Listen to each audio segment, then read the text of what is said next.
Hello दोस्तों, आप सभी लोगों को मेरी तरफ से नमस्कार। जय भीम, नमो बुद्धाय। हमारे परम पूज्य बाबा साहब भीमराव अंबेडकर जी ने अपने घर वालों को भारत में आने की सूचना पहले ही दे दी थी और ये भी बता दिया था कि वे केसर-ए-हिंद नामक जहाज़ से जलमार्ग के द्वारा बम्बई के लिए निकल चुके हैं। लेकिन इसी बीच बम्बई में एक अखबार में खबर छपी थी जिसे घर वालों ने पढ़ लिया था। अखबार की खबर में छपा था कि इंग्लैंड से भारत आने वाले एक समुद्री जहाज़ जो टारकोटो समुद्र में डूब चुका था, इस खबर से बाबा साहब जी के परिवार वालों में शोक का वातावरण उपलब्ध हो गया। कुछ मित्रों ने तो लंदन में को तार भी भेज दिए थे, लेकिन बाद में सूचना मिली कि बाबा साहब जी केसर-ए-हिंद नामक जहाज़ से भारत वापसी कर रहे हैं और जो हमले के कारण जहाज़ डूब गया था वो दूसरा जहाज़ था। जो जहाज़ डूब गया था उस जहाज़ में बाबा साहब जी का सामान व महत्वपूर्ण किताबें तथा दुर्लभ ग्रंथ थे। इस खबर से बाबा साहब जी को उनकी बहुत ही महत्वपूर्ण किताबें, दुर्लभ ग्रंथ डूब जाने के कारण उन्हें बहुत ही दुख हुआ था, कष्ट हुआ था। जब बाबा साहब भीमराव अंबेडकर जी 21 अगस्त 1947 को कोलंबो से होते हुए अपने निवास बम्बई पहुंच गए थे। बाबा साहब जी के बम्बई पहुंच जाने से परिवार के सदस्यों को एवं उनके चाहने वाले शुभचिंतकों को बहुत ही खुशी महसूस हुई थी, बहुत ही प्रसन्न हुए थे। प्रथम इस युद्ध के कारण इंग्लैंड की आर्थिक सामाजिक स्थिति बहुत ही खराब हो गई थी। इधर भारत में भी होम रूल की मांग जबरदस्त जोर पकड़ती जा रही थी।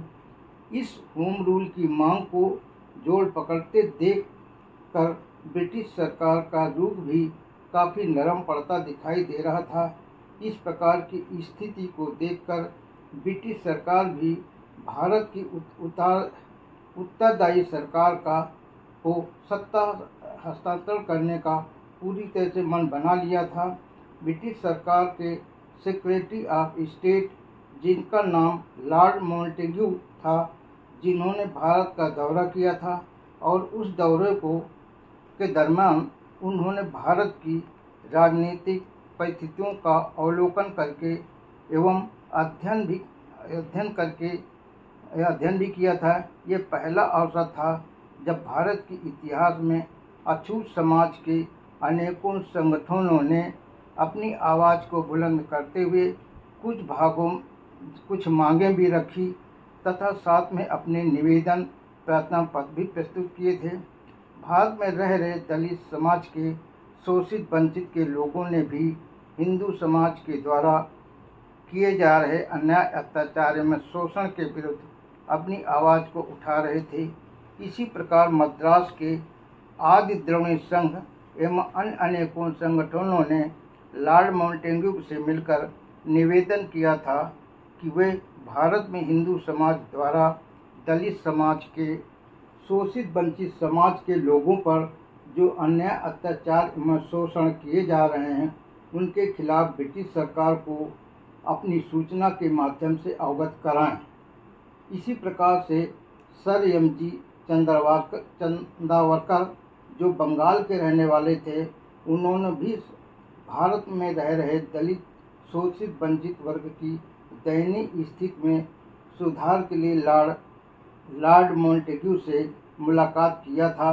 बाबा साहब भीमराव अंबेडकर जी जब भारत आ गए थे, तब इसके बाद उनके परिवार एवं नाते रिश्तेदारों व सामाजिक सुधारकों में बहुत खुशी की लहर दौड़ी थी। इसके बाद सभी लोगों ने बाबा साहब भीमराव अंबेडकर जी ने जो शिक्षा के क्षेत्र में जो उपलब्धियां हासिल किए थे, उन उपलब्धियों पर उनका सम्मान करने के लिए संभाजी एवं अन्य दोस्तों ने एक सभा का आयोजन किया था। लेकिन इस योजना को सुनकर बाबा साहब जी ने अपनी तरफ से कोई भी अनुमति नहीं दी थी। अनुमति न देने का कारण बताते हुए कहते हैं कि अभी तो मैंने कुछ भी नहीं किया है, तो फिर यह मेरा स्वागत अभिनंदन किस लिए किया जाए। उन्होंने विनम्रतापूर्वक इसे इस प्रकार से होने वाले समारोह में आने से मना कर दिया था और विनम्रतापूर्वक आग्रह किया था कि इस सम्मान समारोह में जो जितना पैसा इकट्ठा हुआ है, एकत्रित हुआ है, उस पैसे को अछूत शोषित वंचित समाज के वर्ग के जो बच्चे होशियार हैं, उनकी छात्रवृत्ति स्कॉलरशिप देने के लिए उपयोग कर लें। सभी लोगों की तरफ से जो भी सम्मान समारोह का आयोजन किया गया था, उसकी अध्यक्षता बम्बई के chief presidency magistrate Shri Rai Bahadur Chimanlal Setalvad ने किया था, परंतु बाबा साहब भीमराव अम्बेडकर जी इस सम्मान समारोह में भी नहीं पहुंचे थे।